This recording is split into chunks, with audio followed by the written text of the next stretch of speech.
If you are having a problems with your Windows device, the following table can help you decide which recovery option to use. Problem: you have problems installing, downloading or applying a Windows update.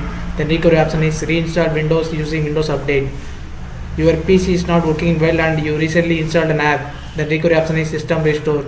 Your PC is not working well and it's been a while since you installed an app or changed the system settings. Recovery option is reset. Windows doesn't start or it keeps loading. Recovery option is startup repair. Windows doesn't start and startup repair doesn't work. Recovery option is system restore. Windows doesn't start, system restore doesn't work and you have a recovery drive. Recovery option is reinstall Windows using the recovery drive.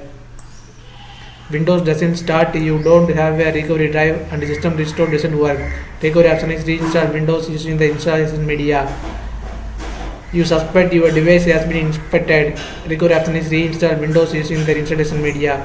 Your PC is not working well and you recently installed an update. Recovery option is uninstall an update. Your PC is not working well and you recently installed a newer version of Windows. Recovery option is go back to the previous version of Windows. These are the recovery options available for Windows 10.